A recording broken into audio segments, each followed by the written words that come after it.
What's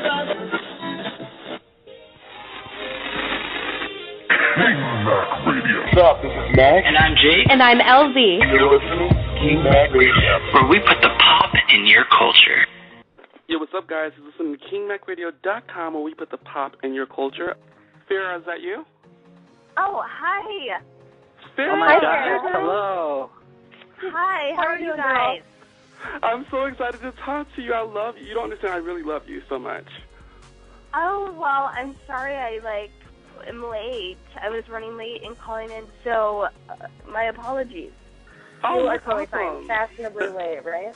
Yeah, you got to be fashionably late, like a fashion girl like yourself. Yes, so you were ripping me a new one? Is that what you were just saying? Excuse me? Did you just say you were ripping me a new one? What were you saying? What were you guys talking about? No, I wasn't ripping you a new one. Okay, so what's going on? Okay, so for the other Teen Mom stars, do you keep in touch with them? Are you friends with girls from the other seasons, or how does that work out? You know, at first I tried to be friends with all of them, and I think we just come from different worlds and act differently, so it doesn't really work out. Oh. Okay. Yeah, that's, completely understandable, especially in girl talk. I get that. Yeah. Have you reached out? Because, a lot of your other Teen Mom people are, going through some stuff, like Janelle. Have you ever reached out to her with going through her problems she's going through right now? I'm not going to reach out to people who talk negatively and really are just, it sounds like she has some jealousy issues or some other issues with myself.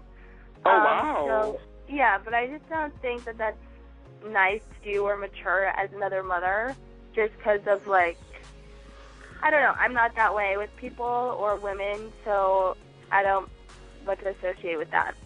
Yeah, well, what I was saying earlier is, you guys all, come from, not necessarily the same background, but you guys are on a hit show about being a mother. And, if I was on the show, I would want to support each other. So that's just really bizarre that she would, do that. So, but she has a lot of problems, so, who knows. I know, so and maybe sorry that she went through a hard time, so it's you would rather just let the person get through their hard time. I know when I went through depression and grieving and a lot of things I've gone through, I didn't really want to talk to anyone, and I was trying to deal with myself. And I think, different people handle their hardships in different ways, and she'll figure out the best way to deal with hers. Also, we all want to congratulate you on Backdoor Teen Mom because you absolutely crushed. You dominated Kim Kardashian's previous tape, which got 600,000 views. Oh, my gosh. She only got 600,000 views within the first 12 hours it was released. You got over 2 million, and you crashed the site. How does that feel? That's crazy.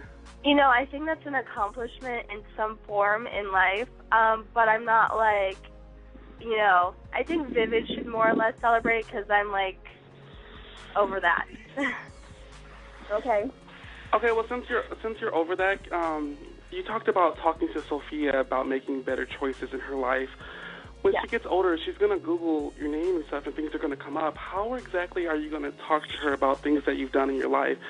And how are you going to talk to her about the video? I think just already having the communication open, and definitely I think when she's around that 13, 14, gets on her period, is ooh, I kind of want a boyfriend.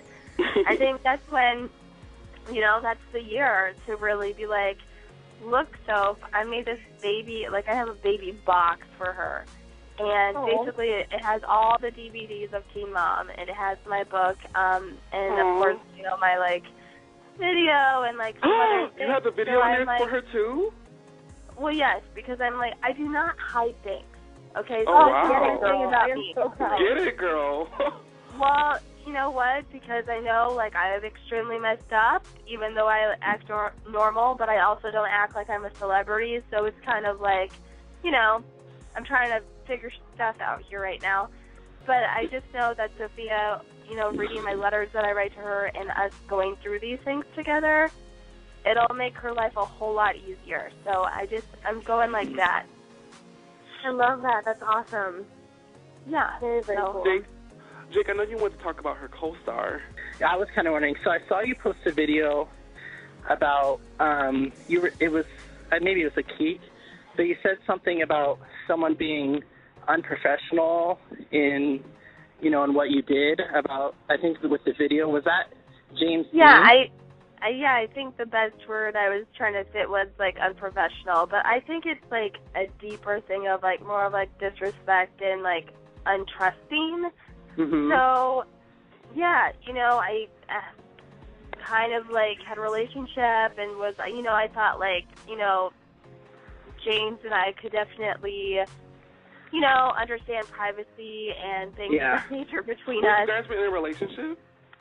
No, but we just had, like, relation of, like, friendship and those things, and it was just, like, you know, if you didn't want to be a part of something and if you didn't want to respect how I felt, then maybe you shouldn't have told me you did, and, you know, like, get into some other stuff and agreements, because I was trying to cover my ass, because I really don't trust people, and, so, yeah, you know, like I said, I learned that you cannot trust anyone pretty much in life, and that's, you know, no, I don't even know if I'll ever, like, date anyone anymore, but I do know that there will be no more videos. So that's for sure. He's a little bit insecure because he came up a little short in the video, so. I know, I was wondering that. Does he have, like, little man syndrome, or was he good? Like, he owned it everything? You know, I'm going to just be honest. I felt that he was a little littler than I thought. I thought the same thing when I saw the video. I was like, I am disappointed. Go in, Farrah. But you know what? Like, I honestly, you know, don't know who else I would do it with. But I was like, you know, I don't even know what to say. You know, I'm not that sexual, but, like, I was happy I got to be sexual then, and it is weird that, I know, it's kind of weird. I don't know, maybe other women obviously probably have experienced this, but it's like, you're, like, sexual with somebody, and then it's like, oh, no, they didn't measure up, like, how you thought it would be. It kind of gets a little somewhat awkward. Was it supposed to be personal, or did you guys have the plan to release it for the public? No, this is, like, my personal video. There was no plan. I mean, I don't know. Some people don't pay attention to what happened in the media, but, you know, James was the one to be, like, bringing me, like, just, like, oh, I went and, I don't know how he put it. I think he was like, oh, I did a porn with Farrah, you know, like, bringing me into his, like, realm of the world. Ew, and he basically manipulated you. And I understand that he's, like, a porn star and those things, but it's, like, I think that's what I'm saying by disrespect. I don't view myself sexually anything of, like, a porn star. And that's not a bad thing. That's not a good thing. I'm not, like, trying to judge anyone or any of that. But I'm just kind of upset of how he did that. Because for a while, whenever I was dealing with the legal issues around it, I just kept hearing everyone saying Farrah's a porn star. And that, like, really got to me, you know, because I really don't want people who know me, you know, like, meeting me for the first time and thinking that I'm anything like that. Like, I don't have sex. That's, like, a one-time thing, and it's, like, I definitely learned my lesson. It won't be there or around there ever again. So I don't talk to him at all anymore. We have a lot of people, because we don't have that much time left with you, a lot of people on our forum are talking about, you said that you're going to put together all the Teen Mom, all the 16 and pregnant, and your tapes for your daughter to view. You said at 13? Maybe, I don't know. You know, when I was 13, that's when I got on my period. I mean, I would evaluate the puberty stage with Sophia, and, you know, that's when you kind of talk about things. Is that old enough for her to view something like that? Well, you know, kids who are, like, 5, when I went back into a public elementary school, are talking about sexual things and cussing. So I think we all know that you just need to handle sexual conversations when your child is talking about it. And so that's how I will evaluate. My name is Farrah Abraham, and you're listening to KingNetRadio.com. And I wanted to clarify, too, I never ripped her a new one. I don't know, maybe someone misheard or something, but we were just talking positivity. I don't know, maybe something was misheard. I don't know. Did you hear her say that in the interview? Oh, my God. I did not know what she was. I thought she was kidding. And then, like, I mean... I was like, no, we said you're fashionably late. But, you were, like, so surprised. You're like, what? No. I honestly was like, wait, what's going on? Is she like, okay, whatever. Well, thank you guys so much for listening.